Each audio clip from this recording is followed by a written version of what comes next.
Saya, Alia Rahma, mahasiswi Indonesia yang datang ke Armenia untuk mengejar mimpi akademik, justru harus menghadapi ujian terbesar yang tidak pernah diajarkan di kelas, tentang perasaan, keyakinan, dan pilihan hidup yang tidak sederhana.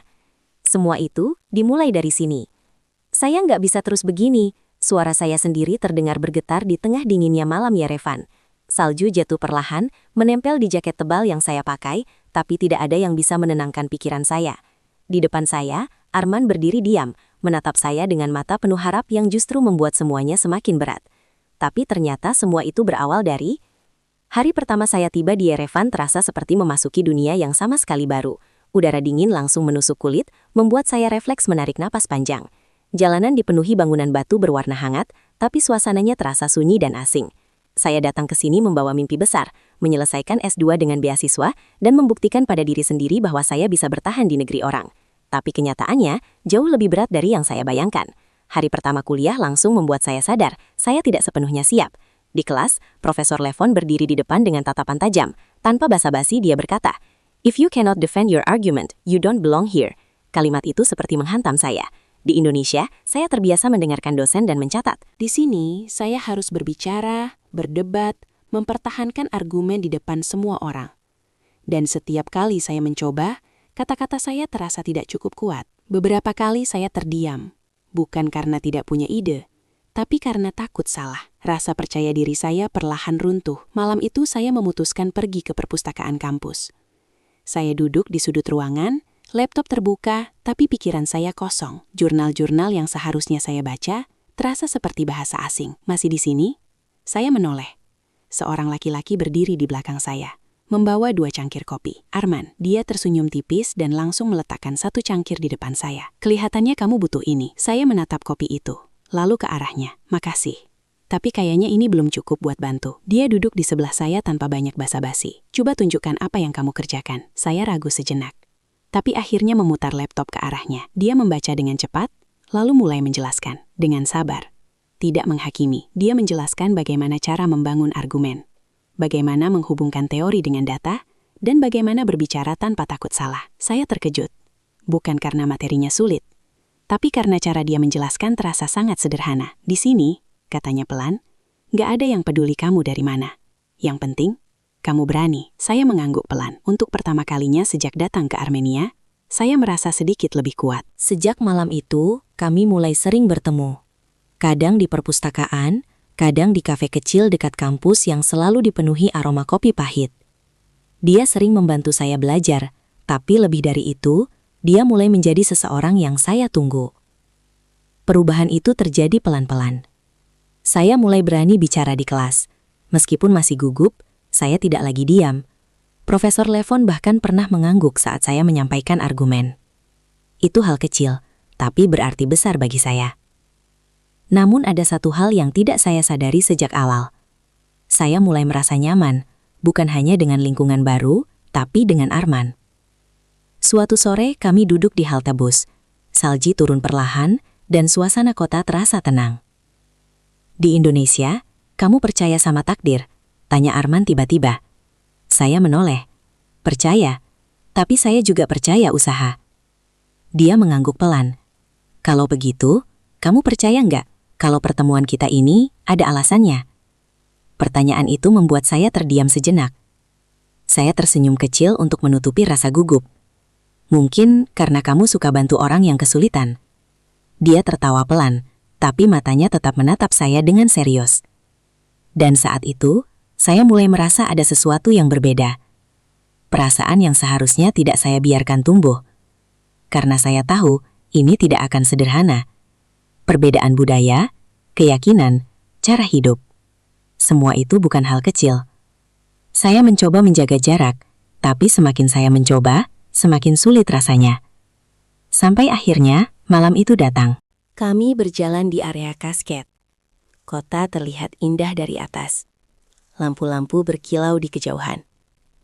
Tapi suasana di antara kami terasa berbeda. Arman tiba-tiba berhenti. Alia? Nada suaranya membuat jantung saya langsung berdegup lebih cepat. Aku harus jujur. Saya menatapnya, mencoba tetap tenang. Aku Aku suka kamu. Kalimat itu terasa seperti menghentikan waktu. Semua yang selama ini saya rasakan, akhirnya terucap.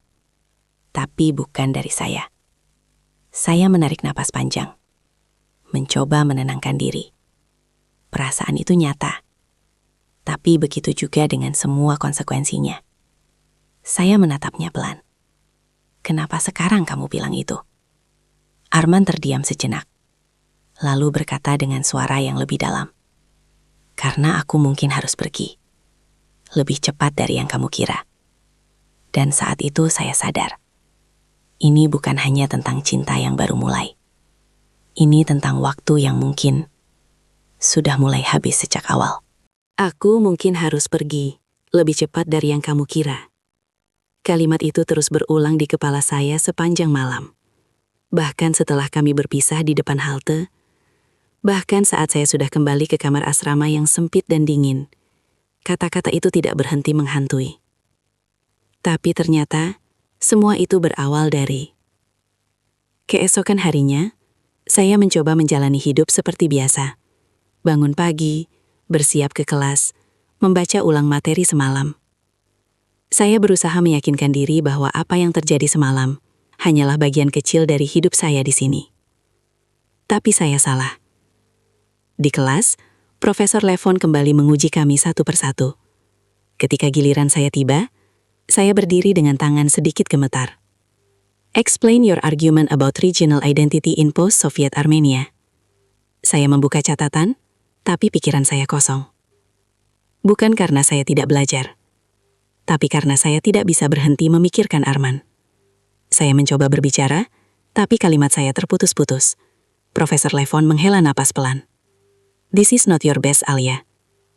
Kalimat sederhana itu terasa seperti pukulan. Saya duduk kembali dengan wajah panas. Untuk pertama kalinya sejak saya mulai beradaptasi, saya merasa mundur. Dan saya tahu penyebabnya. Setelah kelas selesai, saya langsung keluar tanpa menunggu siapapun. Udara dingin menyambut saya, tapi kali ini tidak terasa menenangkan.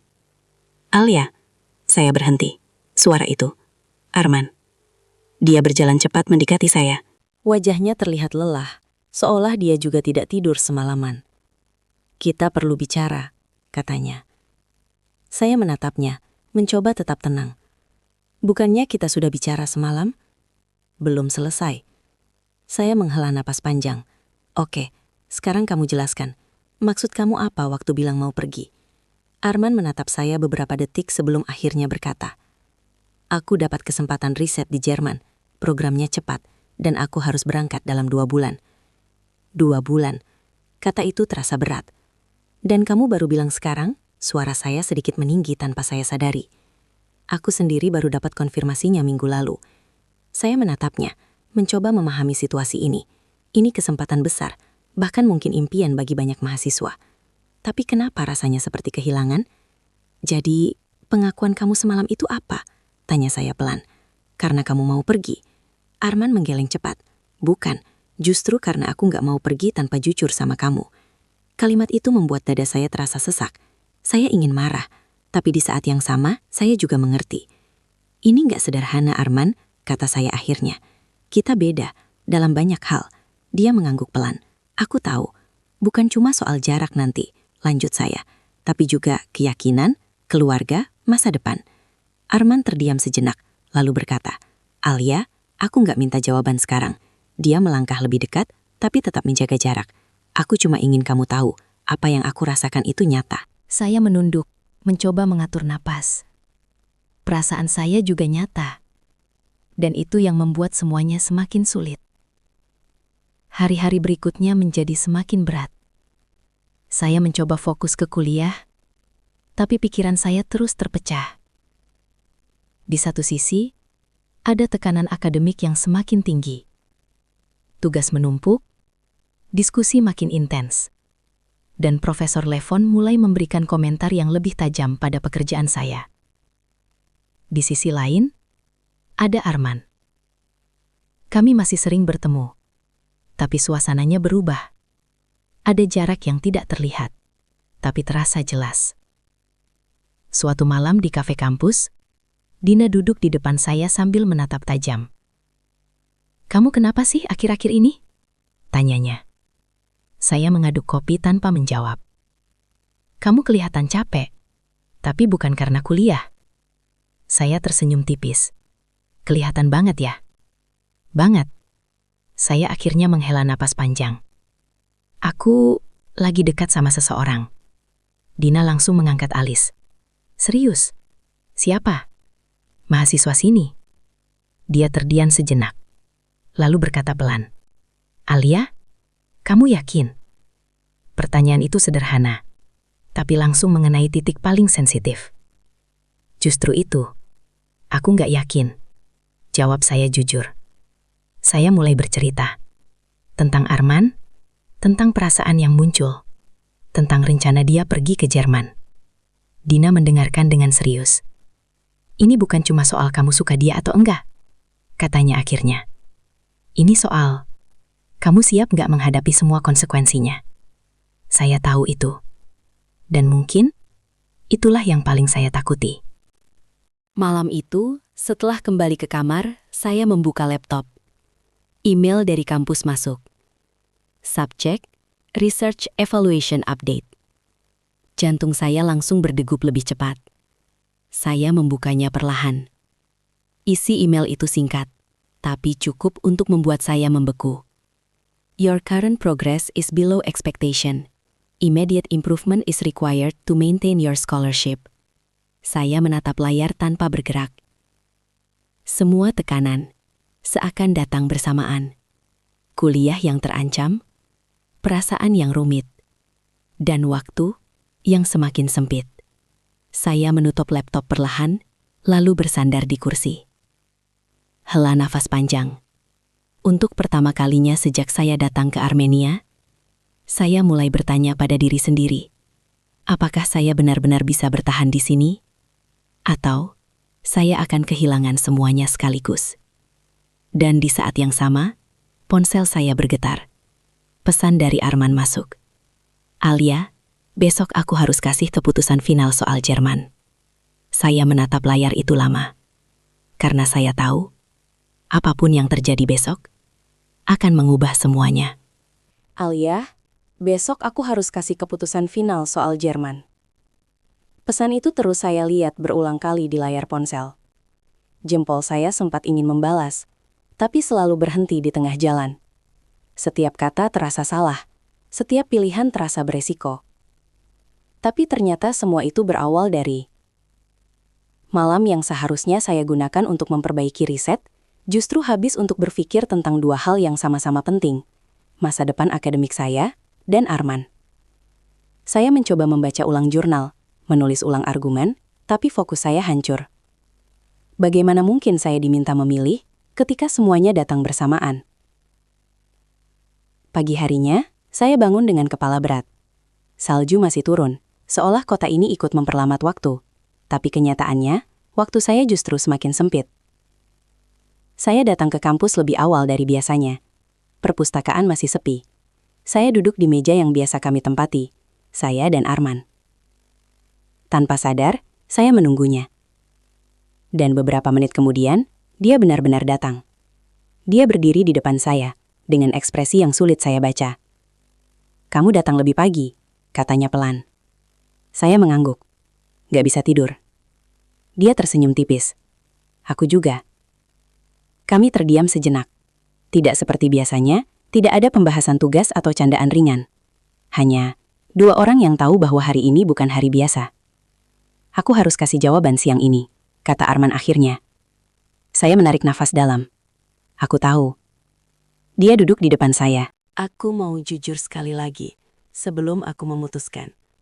Saya menatapnya. "Aku ingin kamu ada di keputusan itu."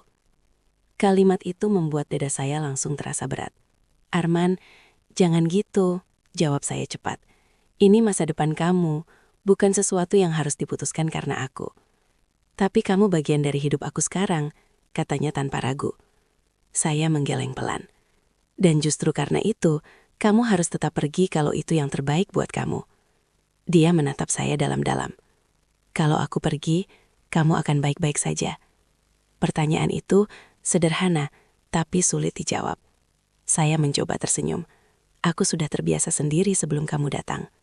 Tapi kali ini rasanya berbeda. Arman tidak langsung menjawab.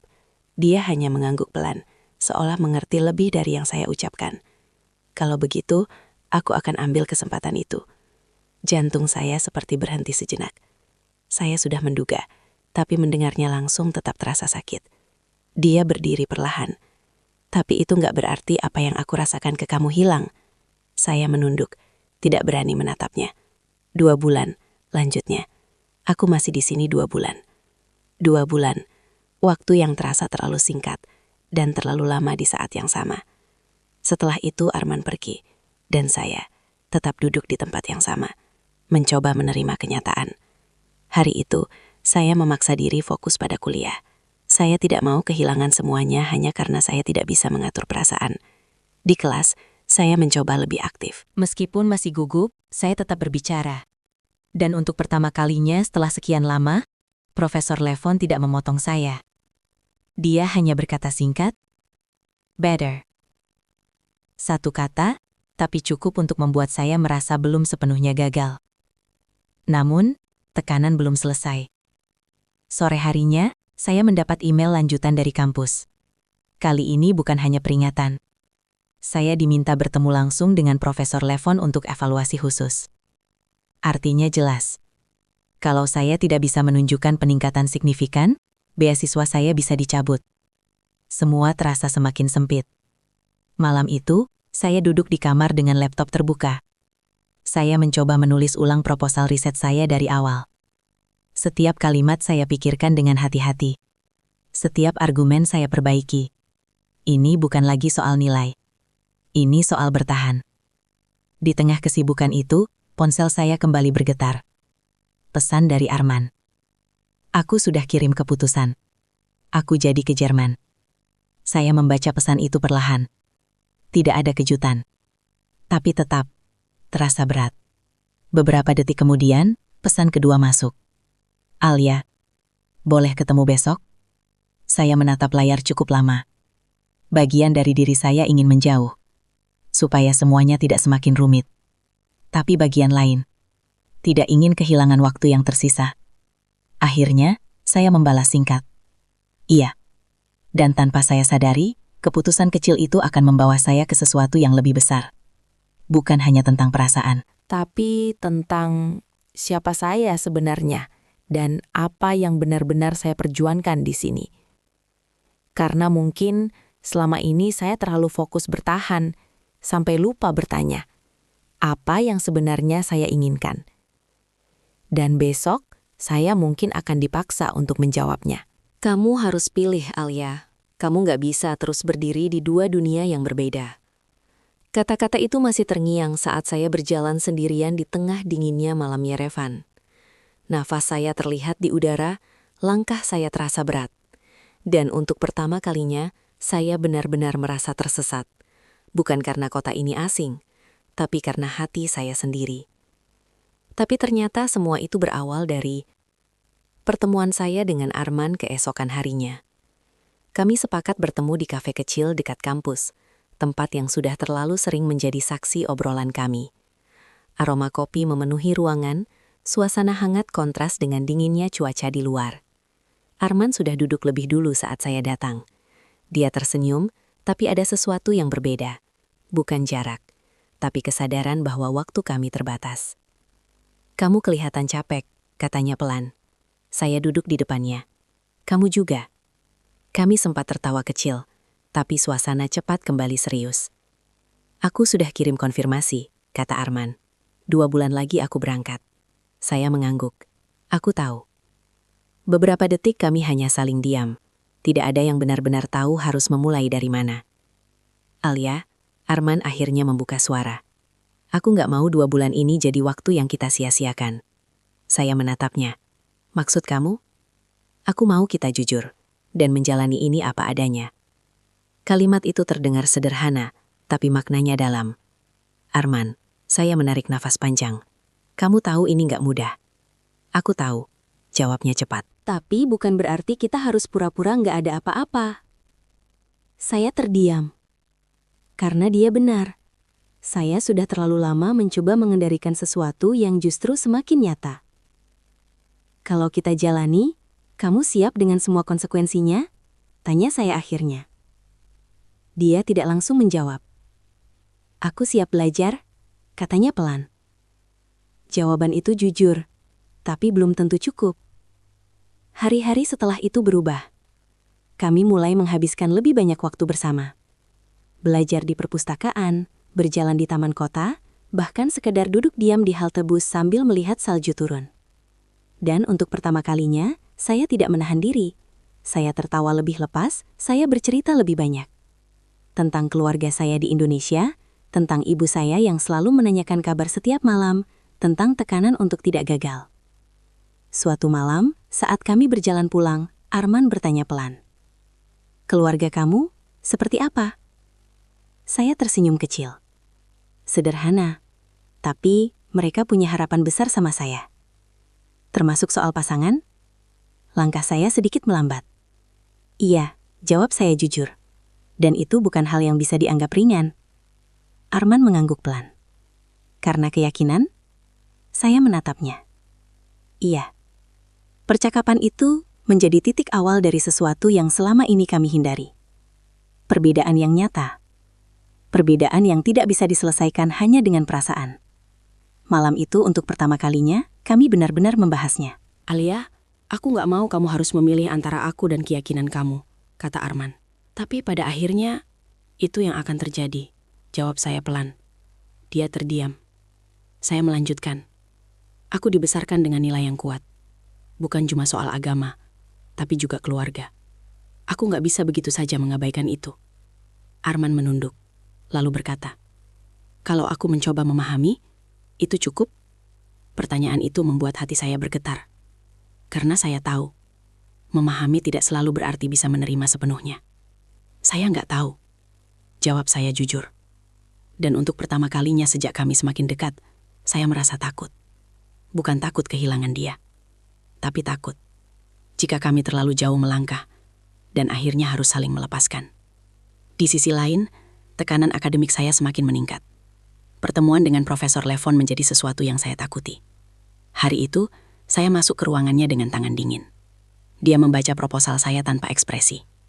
Beberapa menit terasa seperti berjam-jam. Lalu dia menutup berkas itu. This is better, but not enough. Saya menahan napas. You are improving, Alia, but you are not consistent. Saya menunduk. Tell me, what is distracting you? Pertanyaan itu langsung mengenai titik paling dalam. Saya terdiam beberapa detik, lalu berkata pelan, I'm trying to adapt, sir. Dia menatap saya tajam. Then adapt faster, because the system won't wait for you. Kalimat itu jelas. Tidak ada ruang untuk kelemahan. Keluar dari ruangan itu, saya merasa dua dunia saya benar-benar bertabrakan. Satu sisi, saya ingin mempertahankan beasiswa saya, impian yang sudah saya perjuangkan sejak Indonesia. Di sisi lain, ada Arman. Dan 2 bulan yang terasa semakin cepat berlalu. Malam itu, saya duduk sendiri di kamar. Ponsel saya berbunyi. Pesan dari ibu. Kamu sehat, jangan lupa ibadah. Ingat tujuan kamu ke sana. Saya membaca pesan itu berulang kali. Tujuan. Saya datang ke Armenia dengan tujuan yang jelas. Tapi sekarang, semuanya terasa kabur. Di saat yang sama, pesan dari Arman masuk. Besok aku ada waktu kosong. Mau pergi lihat kota? Saya menatap layar. 2 dunia, 2 arah. Dan saya berada di tengahnya. Tanpa saya sadari, setiap keputusan kecil yang saya ambil sekarang sedang membawa saya lebih dekat ke satu hal yang tidak bisa saya hindari lagi. Pilihan. Kalau ibu tahu kamu dekat sama dia, apa yang akan terjadi? Pertanyaan itu datang begitu saja, tapi langsung membuat saya terdiam. Ponsel saya masih menyala di tangan, layar menampilkan foto saya dan Arman yang baru saja kami ambil sore tadi. Senyum kami terlihat bahagia, tapi di balik itu ada sesuatu yang mulai terasa rapuh. Tapi ternyata semua itu berawal dari hari ketika saya akhirnya berkata iya pada ajakan Arman untuk pergi melihat kota. Kami berjalan menyusuri jalanan Yerevan yang dipenuhi bangunan tua dan cerita panjang di setiap sudutnya. Udara dingin menusuk, tapi suasana terasa hangat. Arman membawa saya ke beberapa tempat bersejarah. Dia bercerita dengan semangat tentang negaranya, tentang sejarah panjang yang penuh luka dan kebanggaan. Saya mendengarkan, bukan hanya karena tertarik, tapi karena saya melihat sisi lain dari dirinya. Sisi yang selama ini belum saya kenal sepenuhnya. Kamu tahu, katanya sambil menatap jauh ke arah Gunung Ararat, buat kami sejarah bukan cuma masa lalu, tapi bagian dari identitas. Saya mengangguk pelan. Di Indonesia juga, tapi mungkin cara kami memaknainya berbeda. Dia tersenyum, makanya aku suka ngobrol sama kamu, selalu ada perspektif baru. Kalimat itu sederhana, tapi entah kenapa terasa lebih dalam. Hari itu terasa ringan, kami tertawa, berbagi cerita, bahkan sempat berdebat kecil soal sudut pandang sejarah. Dan di tengah semua itu, saya hampir lupa bahwa waktu kami terbatas. Sampai akhirnya, momen itu datang. Kami duduk di tangga Cascade, melihat kota dari ketinggian. Matahari mulai terbenam, langit berubah warna menjadi oranye keemasan. Alia, panggil Arman pelan. Saya menoleh. Dia menatap saya lebih lama dari biasanya. Aku tahu ini mungkin egois. Katanya, suaranya lebih dalam. Tapi aku ingin tahu, kamu melihat aku sebagai apa? Pertanyaan itu akhirnya datang. Saya menarik napas panjang. Saya nyaman sama kamu. Jawab saya jujur. Lebih dari yang saya rencanakan. Dia tidak tersenyum. Dia menunggu. Tapi aku juga takut. Lanjut saya. Karena ini bukan sesuatu yang bisa saya jalani tanpa berpikir jauh ke depan. Arman mengangguk pelan. Aku juga takut. Kami saling menatap. Tanpa perlu banyak kata. Dan di momen itu, jarak di antara kami terasa semakin tipis. Tanpa saya sadari, tangan kami saling mendekat. Dan untuk pertama kalinya, kami tidak menarik diri. Sentuhan itu sederhana, tapi cukup untuk membuat semuanya menjadi nyata. Dan sejak saat itu, hubungan kami tidak lagi bisa disebut sekadar dekat. Hari-hari berikutnya terasa berbeda. Kami lebih sering bersama, lebih terbuka, lebih jujur. Tapi di saat yang sama, rasa takut saya juga semakin besar. Suatu malam, saya video call dengan ibu. Wajahnya muncul di layar, seperti biasa, hangat dan menenangkan. Kamu kelihatan capek, katanya. Saya tersenyum. Lagi banyak tugas, Bu. Ibadah jangan lupa ya. Dan jaga diri baik-baik. Saya mengangguk. Lalu, tanpa saya duga, ibu bertanya, "Kamu di sana ada teman dekat?" Jantung saya langsung berdegup lebih cepat. Saya terdiam sejenak. Ada beberapa. Laki-laki atau perempuan? Pertanyaan itu terasa sederhana. Tapi jawabannya tidak. Saya mencoba tersenyum santai. Campur, Bu. Ibu mengangguk pelan, lalu berkata dengan nada yang lebih serius. Kamu tahu kan, ibu selalu percaya sama kamu. Tapi ingat, nggak semua hal cocok untuk kita jalani. Kalimat itu seperti peringatan halus. Saya mengangguk pelan. Iya, Bu. Setelah telepon berakhir, saya hanya duduk diam. Dua dunia itu kembali terasa jelas. Di satu sisi, ada keluarga saya, nilai yang saya pegang sejak kecil. Di sisi lain, ada perasaan yang semakin sulit saya abaikan. Malam itu, Arman mengirim pesan. Aku kangen kamu. Saya menatap layar cukup lama. Sebelum akhirnya membalas. Aku juga. Jawaban sederhana. Tapi konsekuensinya tidak sederhana. Beberapa hari kemudian, Dina kembali duduk di depan saya di kafe kampus. Kamu makin kelihatan serius sama dia. Katanya langsung. Saya menghela napas. Kelihatan banget ya? Iya. Dan itu yang bikin aku khawatir. Saya menatapnya. Kenapa? Dina mencondongkan badan sedikit. Alia, kamu mulai masuk terlalu dalam. Dan kalau ini nggak berhasil, kamu yang bakal paling sakit. Saya diam. Karena saya tahu, dia tidak salah. Tapi aku juga nggak bisa pura-pura nggak ada apa-apa. Jawab saya pelan. Dina mengangguk. Aku ngerti. Tapi kamu harus siap. Kalau suatu saat kamu harus memilih. Memilih. Kata itu kembali muncul. Seolah semua orang mendorong saya ke arah yang sama. Malam itu, saya berjalan pulang sendirian. Salju turun lebih deras dari biasanya. Saya berhenti sejenak, menatap langit. Kenapa sesuatu yang terasa benar justru terasa begitu rumit? Di saat yang sama, ponsel saya berbunyi. Pesan dari Arman. Alia, ada sesuatu yang harus aku ceritakan. Penting. Jantung saya langsung berdegup lebih cepat. Saya membalas cepat. Apa? Beberapa detik kemudian, jawabannya muncul. Aku sudah bicara sama keluargaku. Tentang kamu. Langkah saya langsung terhenti. Karena saya tahu. Mulai dari titik ini, masalahnya tidak lagi hanya tentang saya dan dia. Tapi tentang dua dunia yang akhirnya saling bertabrakan. Aku sudah bicara sama keluargaku tentang kamu. Saya membaca pesan itu berulang kali, seolah berharap kata-katanya berubah. Tapi tidak. Kalimat itu tetap sama, dan artinya jelas. Sesuatu yang selama ini saya coba tunda, akhirnya datang lebih cepat dari yang saya siap hadapi. Tapi ternyata, semua itu berawal dari... Keesokan harinya, saya langsung menemui Arman di taman dekat kampus. Salju sudah mulai mencair, meninggalkan jalanan basah dan udara yang lebih dingin dari biasanya. Dia sudah berdiri di sana, tangan dimasukkan ke dalam saku jaket. Wajahnya terlihat tegang. "Kamu serius?" tanya saya tanpa basa-basi. Arman mengangguk. "Aku nggak mau sembunyiin kamu dari mereka." Saya menutup mata sebentar, mencoba menenangkan diri.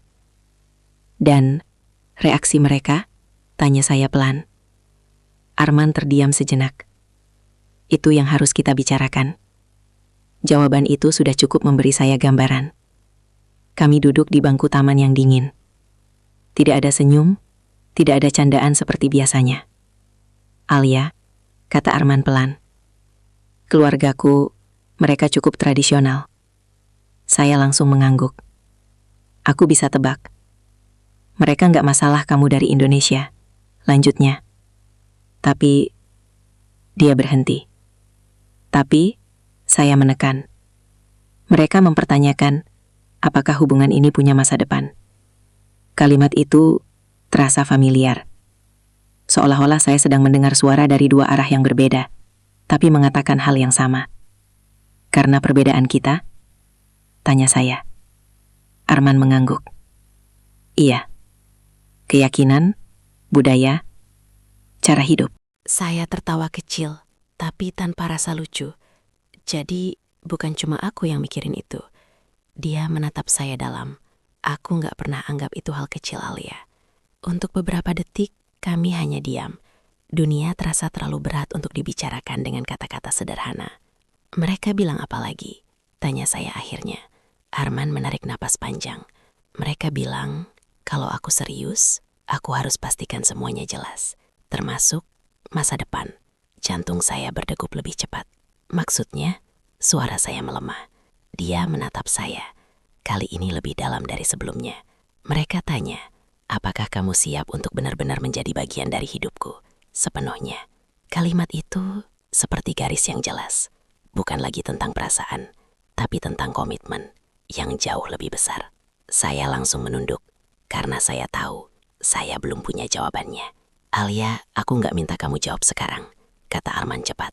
"Aku cuma nggak mau kamu kaget kalau semuanya jadi serius." Saya mengangguk pelan, tapi kenyataannya saya sudah kaget. Lebih dari itu, saya merasa tertekan. Di satu sisi, saya mengerti posisi Arman. Dia jujur, dia berani membawa saya ke dalam dunianya. Tapi di sisi lain, saya belum siap bahkan untuk menjelaskan ini ke keluarga saya sendiri. Hari itu, kami berpisah tanpa banyak kata. Tidak ada pelukan, tidak ada janji, hanya pikiran yang semakin berat. Sore harinya, saya mencoba kembali fokus ke kampus, tapi semuanya terasa berbeda. Saat masuk kelas, Saya tidak lagi mendengar penjelasan dosen dengan jelas. Pikiran saya terus kembali ke percakapan tadi. Tentang keluarga, tentang masa depan, tentang pilihan yang semakin nyata. Dan seolah itu belum cukup, setelah kelas selesai, saya menerima email baru dari kampus. Subjek, Final Warning, Scholarship Review. Jantung saya langsung berdegup kencang. Saya membuka email itu dengan tangan gemetar. Isinya singkat, tapi tegas. Jika dalam 2 minggu ke depan saya tidak menunjukkan peningkatan signifikan, beasiswa saya akan dihentikan. Saya menatap layar dengan napas tertahan. 2 minggu. Hanya 2 minggu. Semua tekanan itu datang bersamaan. Hubungan yang semakin serius, keluarga yang mulai terlibat. Dan sekarang, masa depan akademik saya benar-benar di ujung tanduk. Malam itu, saya duduk sendirian di kamar. Tidak ada musik, tidak ada distraksi. Hanya saya dan semua pikiran yang berputar tanpa henti. Saya membuka laptop, mencoba membaca ulang riset saya. Tapi setiap kalimat terasa berat. Saya menutupnya kembali. Lalu tanpa sadar, saya mulai menangis. Bukan karena satu hal, tapi karena semuanya. Untuk pertama kalinya, saya merasa tidak cukup kuat. Ponsel saya bergetar. Nama Arman muncul di layar. Saya ragu, tapi akhirnya mengangkatnya. Halo, suara saya pelan. Alia, kamu lagi kenapa? Suaranya terdengar khawatir. Saya mencoba menjawab, tapi suara saya justru bergetar. Aku capek, Man. Dia terdiam beberapa detik, lalu berkata, "Aku di luar asrama kamu." Saya langsung terdiam. Aku nggak mau kamu sendirian malam ini. Jantung saya berdetak lebih cepat. Saya melihat ke arah jendela. Dan benar. Di bawah sana, Arman berdiri. Dalam dinginnya malam. Menunggu. Kalau kita terus seperti ini, kamu siap kehilangan sesuatu yang lebih besar. Pertanyaan itu keluar dari mulut saya sendiri saat saya berdiri tepat di depan Arman di bawah lampu jalan yang redup. Nafas kami sama-sama berat, bukan karena dingin, tapi karena kenyataan yang akhirnya tidak bisa kami hindari lagi. Tapi ternyata, semua itu berawal dari malam ketika saya berlari turun dari asrama hanya untuk tidak merasa sendirian. Arman berdiri di sana, tangannya sedikit memerah karena dingin, tapi tatapannya langsung berubah begitu melihat saya. "Kamu kenapa?" tanyanya pelan.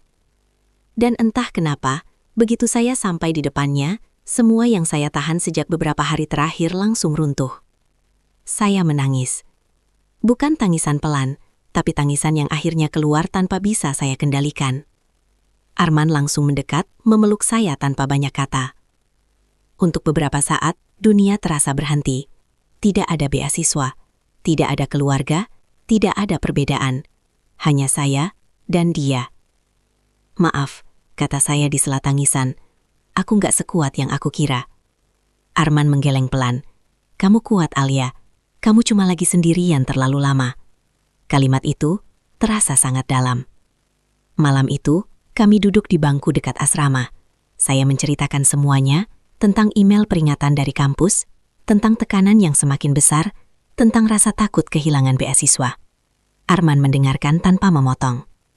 "Aku nggak mau kamu kehilangan semua ini karena aku," katanya akhirnya.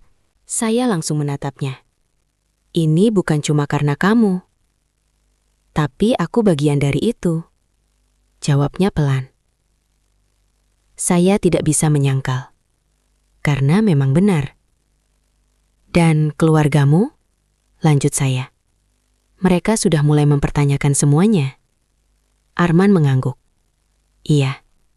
Saya menarik napas panjang. "Arman, ini bukan lagi sesuatu yang bisa kita jalani tanpa arah." Dia menatap saya serius.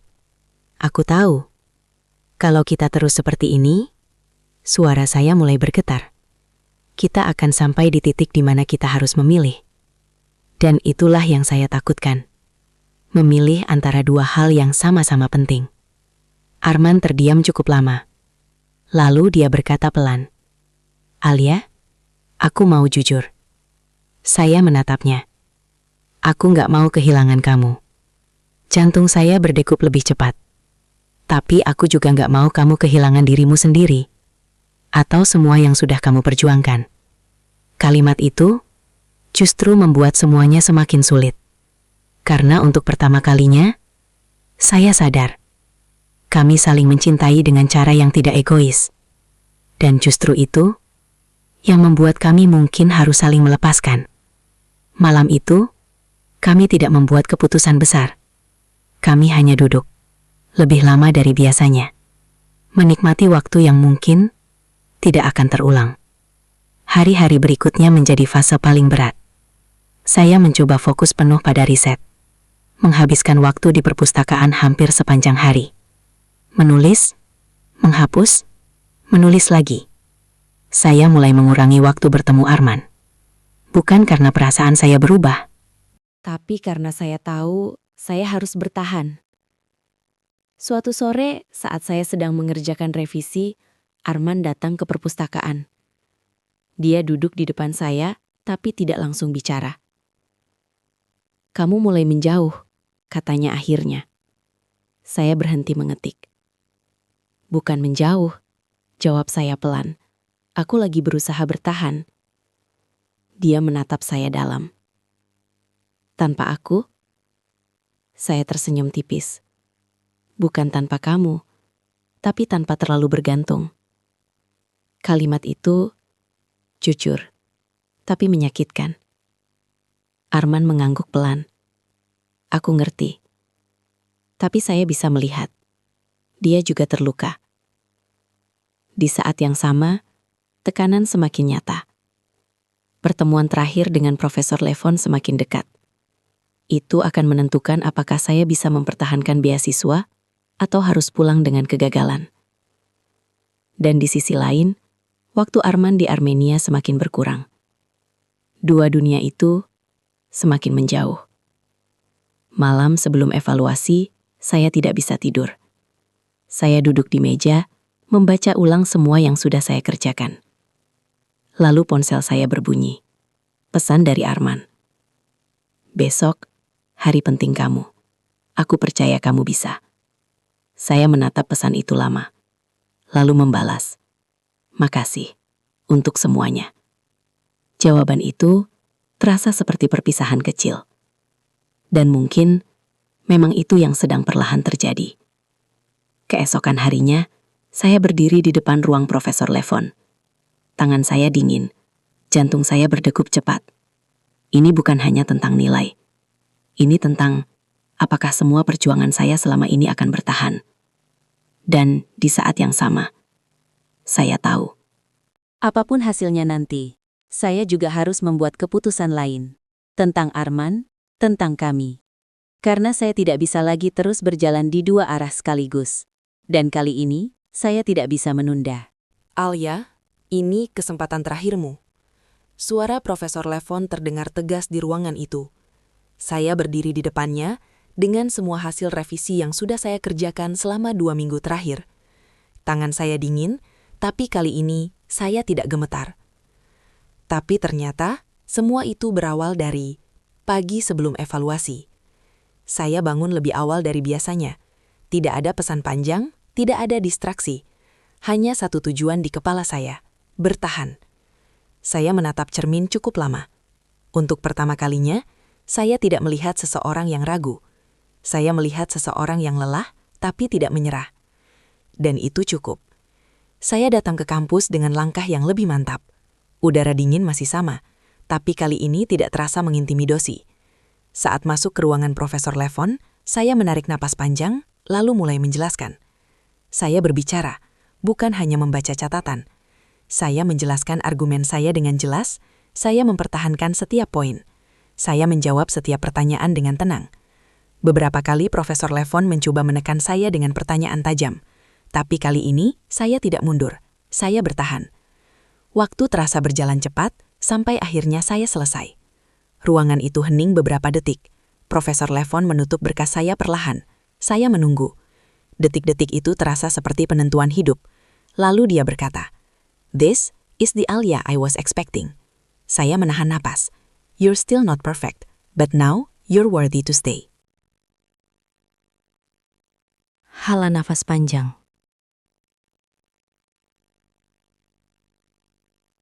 Kalimat itu cukup.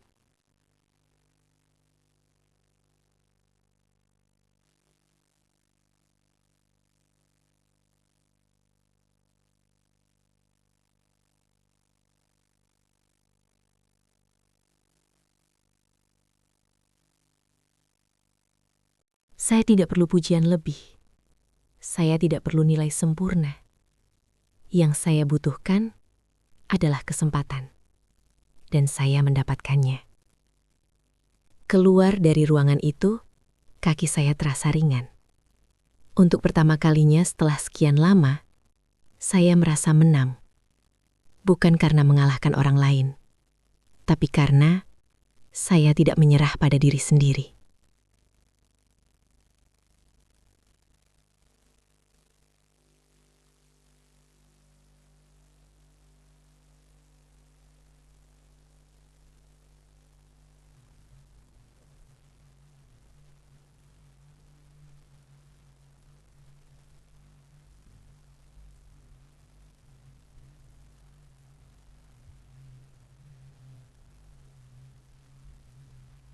Tapi aku juga tahu, kita nggak bisa pura-pura semuanya akan baik-baik saja.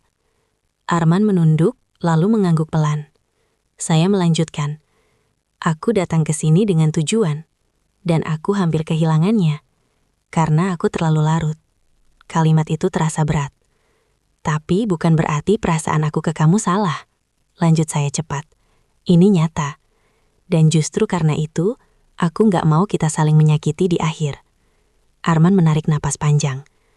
Alia, suaranya pelan. Jadi ini perpisahan. Saya menatapnya.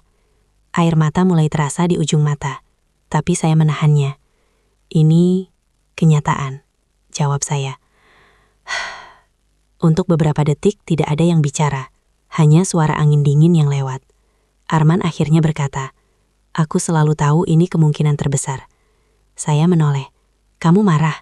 Dia menggeleng. Enggak, aku bangga sama kamu. Kalimat itu justru membuat hati saya semakin sakit. Karena kamu memilih dirimu sendiri, lanjutnya. Saya tersenyum tipis, meskipun hati saya terasa berat. Aku juga bangga sama kamu, jawab saya. Karena kamu berani jujur, dari awal. Kami duduk di sana cukup lama, tidak mencoba mengubah keputusan, tidak mencoba menahan satu sama lain, hanya menerima. Malam itu, kami berpisah tanpa drama besar. Tidak ada janji untuk menunggu, tidak ada kata selamanya. Hanya satu hal yang kami tahu pasti. Kami pernah menjadi bagian penting dalam hidup masing-masing. Dan mungkin, itu sudah cukup. Beberapa hari kemudian, Arman benar-benar pergi. Saya tidak mengantarnya ke bandara. Bukan karena tidak peduli, tapi karena saya tahu saya tidak akan cukup kuat untuk melihatnya pergi. Saya memilih mengingatnya di tempat terakhir kami berbicara. Cascade. Hari-hari setelah itu tidak mudah. Saya kembali ke rutinitas, kuliah, riset, perpustakaan. Tapi kali ini ada sesuatu yang berubah. Saya lebih kuat, lebih fokus, dan lebih jujur pada diri sendiri. Cinta itu tidak hilang, tapi tidak lagi menguasai saya. Dan mungkin itu pelajaran terbesar yang saya dapatkan di negeri ini, bahwa tidak semua yang kita cintai harus kita miliki.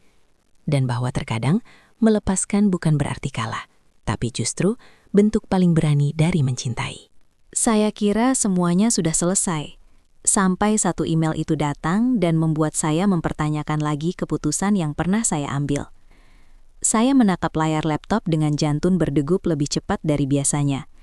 Nama pengirimnya bukan sesuatu yang saya harapkan untuk muncul lagi. Tapi ternyata semua itu berawal dari beberapa bulan setelah Arman pergi. Musim di Yerevan mulai berubah. Salju perlahan menghilang, digantikan udara yang lebih hangat. Jalanan yang dulu terasa dingin dan sunyi, kini mulai hidup kembali. Begitu juga dengan saya. Saya kembali tenggelam dalam rutinitas, kuliah, riset, presentasi. Waktu saya habis di perpustakaan, di depan laptop atau di ruang diskusi. Dan perlahan, saya mulai menemukan ritme baru, tanpa Arman. Awalnya tidak mudah. Setiap sudut kota terasa menyimpan kenangan. kafe tempat kami biasa duduk, halte bus tempat kami sering menunggu, bahkan tangga Cascade yang sekarang saya hindari. Tapi seiring waktu, rasa itu berubah, bukan hilang, tapi menjadi lebih tenang. Seperti luka yang tidak lagi terasa sakit, tapi masih meninggalkan bekas. Suatu sore saya duduk di kafe kampus bersama Dina. "Kamu beda sekarang," katanya sambil mengaduk kopinya. Saya tersenyum kecil. "Lebih tua?" Dina tertawa. "Lebih kuat." Saya tidak langsung menjawab, karena mungkin itu benar. "Aku cuma belajar," jawab saya pelan. "Gak semua hal harus aku pegang terus." Dina mengangguk. "Dan dia?" Pertanyaan itu membuat saya terdiam sejenak. Saya nggak tahu, jawab saya jujur. Dan mungkin sekarang itu bukan hal yang harus saya tahu. Jawaban itu terasa ringan, tapi juga jujur. Untuk pertama kalinya, saya tidak merasa harus mencari kabar Arman. Bukan karena saya tidak peduli, tapi karena saya mulai menerima bahwa hidup kami memang berjalan di arah yang berbeda. Hari-hari berlalu dengan cepat. Saya mulai mendapat progres yang lebih baik di riset saya. Bahkan Profesor Levon mulai memberikan komentar yang lebih positif. Suatu hari, setelah presentasi, dia berkata singkat, "You've grown." 2 kata, tapi cukup untuk membuat saya merasa semua perjuangan saya tidak sia-sia. Namun, hidup tidak pernah benar-benar tenang. Malam itu, saya duduk sendiri di kamar. Laptop terbuka, saya sedang menyusun bagian akhir proposal riset saya. Lalu, notifikasi email muncul. Awalnya saya pikir itu hanya email biasa, sampai saya melihat nama pengirimnya, Arman Petrosian. Jantung saya langsung berdegup lebih cepat. Tangan saya sedikit ragu, tapi akhirnya saya membuka email itu. Isinya singkat. "Alia, aku harap kamu baik di sana. Aku baru saja menyelesaikan fase pertama risetku di Jerman, dan aku akan kembali ke Yerevan untuk beberapa waktu." Saya berhenti membaca. Napas saya terasa tertahan. Dia kembali. Saya melanjutkan membaca. "Aku tahu kita sudah membuat keputusan, dan aku menghargai itu. Tapi kalau kamu bersedia, aku ingin bertemu lagi." Bukan untuk mengubah masa lalu, tapi mungkin untuk memahami apa yang belum selesai. Saya menatap layar tanpa bergerak. Semua yang sudah saya coba rapikan, tiba-tiba terasa terguncang lagi. Perasaan yang saya kira sudah tenang, perlahan muncul kembali. Bukan sekuat dulu, tapi cukup untuk membuat saya berpikir. Saya menutup laptop perlahan, berjalan ke jendela, melihat kota Yerevan yang mulai gelap. Dan tanpa sadar, pikiran saya kembali ke satu tempat. Cascade. Tempat di mana semuanya dimulai dan diakhiri. Apakah benar semuanya sudah selesai? Atau kami hanya berhenti di tengah jalan? Ponsel saya berbunyi. Pesan baru masuk. Dari Arman. "Aku akan sampai minggu depan." Saya menatap layar itu lama. Jantung saya berdegup lebih pelan sekarang, tapi lebih dalam. Karena kali ini, saya tidak lagi orang yang sama seperti dulu. Saya punya pilihan. Untuk membuka kembali cerita ini, atau benar-benar menutupnya. Dan untuk pertama kalinya, saya tidak tahu mana yang sebenarnya saya inginkan. Saya nggak pernah menyangka, setelah semua yang saya lewati, saya harus berdiri lagi di titik yang sama, dengan pilihan yang sama, tapi dengan perasaan yang berbeda. Saya berdiri di tangga Cascade, tempat yang dulu menjadi awal dan akhir cerita kami. Udara sore terasa lebih hangat sekarang, tapi jantung saya tetap berdegup seperti pertama kali saya datang ke sini. Tapi ternyata, semua itu berawal dari hari ketika Arman benar-benar kembali ke Yerevan. Selama seminggu sebelum itu, saya mencoba menjalani hidup seperti biasa. Kuliah, riset, bertemu Dina, bahkan sesekali mencoba mengalihkan pikiran dengan hal-hal kecil. Tapi tetap saja, ada sesuatu yang terus mengganggu. Antisipasi. Ketika hari itu akhirnya datang, saya menerima pesan singkat darinya. "Aku sudah sampai." Tidak ada kata berlebihan. Tidak ada emosi yang dipaksakan. Sederhana, tapi cukup untuk membuat semua kenangan kembali. Kami sepakat bertemu di tempat yang sama. Cascade. Saat saya sampai, dia sudah ada di sana. Tidak banyak yang berubah dari dirinya. Masih dengan tatapan yang sama. Tapi kali ini ada kedewasaan yang berbeda. Alia, panggilnya pelan. Saya mendekat. Arman. Kami berdiri berhadapan. Tidak ada pelukan. Tidak ada sentuhan. Hanya dua orang yang pernah saling menjadi rumah. Tapi sekarang berdiri sebagai dua individu yang berbeda. Kamu kelihatan beda, katanya. Saya tersenyum kecil. Kamu juga. Kami duduk di tangga yang sama seperti dulu. Beberapa detik, tidak ada yang bicara. Bukan karena canggung, tapi karena terlalu banyak yang ingin disampaikan. Aku baca perkembangan risetmu, kata Arman akhirnya. Kamu hebat. Saya menoleh sedikit. Dari mana kamu tahu? Dia tersenyum tipis. Dunia akademik itu kecil. Kami tertawa pelan. Untuk sesaat, semuanya terasa ringan lagi. Tapi kami tahu, ini bukan alasan kami bertemu. Alia, Arman mulai lagi. Kali ini lebih serius. Aku nggak datang ke sini untuk mengulang masa lalu. Saya mengangguk. Aku juga. Tapi aku ingin jujur. Lanjutnya. Perasaanku ke kamu nggak benar-benar hilang. Jantung saya berdegup lebih cepat. Bukan karena kaget, tapi karena saya merasakan hal yang sama. Saya menunduk sejenak, lalu berkata pelan. Aku juga. Kalimat itu menggantung di antara kami. Nyata, tapi tidak cukup. Kita sudah berubah. Lanjut saya. Dan mungkin itu yang membuat kita bisa melihat semuanya lebih jelas sekarang. Arman mengangguk pelan. Lebih realistis. Saya menatap kota di bawah kami. Lampu-lampu mulai menyala. Sama seperti malam terakhir kami di sini. Tapi realitasnya, gak banyak yang berubah. Kata saya. Dia tidak langsung menjawab. Perbedaan kita masih ada. Lanjut saya. Keluarga, keyakinan, arah hidup. Arman menarik napas panjang. Iya. Dan aku gak mau. Kita memaksakan sesuatu yang dari awal sudah berat. Kata saya. Kalimat itu terasa seperti mengulang luka lama. Tapi kali ini tanpa rasa panik. Lebih tenang. Lebih sadar. Arman menatap saya lama. Kalau waktu bisa diulang, kamu akan memilih berbeda, tanyanya. Pertanyaan itu membuat saya terdiam. Saya memikirkan semuanya. Tentang awal kami. Tentang rasa nyaman. Tentang perpisahan. Tentang semua pelajaran yang saya dapatkan. Lalu saya tersenyum kecil. Enggak, jawab saya jujur. Karena kalau aku memilih berbeda, mungkin aku enggak akan jadi seperti sekarang. Arman mengangguk pelan. Aku juga, katanya. Kami terdiam lagi. Tapi kali ini, bukan karena bingung. Melainkan karena kami akhirnya mengerti. Alia? Arman berkata pelan. Mungkin kita memang gak ditakdirkan untuk bersama. Saya menoleh. Tapi aku yakin, kita ditakdirkan untuk saling mengubah. Kalimat itu terasa seperti penutup yang sempurna. Saya tersenyum. Kali ini lebih tulus. Mungkin itu yang paling penting. Kami berdiri. Tidak ada air mata yang berlebihan. Tidak ada drama. Hanya penerimaan. Sebelum pergi, Arman berkata satu hal terakhir.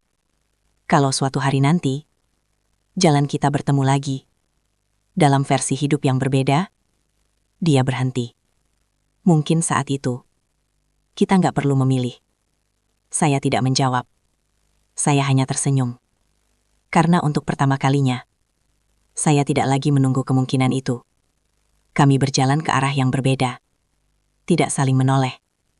Tidak saling menahan. Dan untuk pertama kalinya, sejak semua ini dimulai, saya merasa benar-benar selesai. Bukan karena saya berhenti mencintai, Tapi karena saya belajar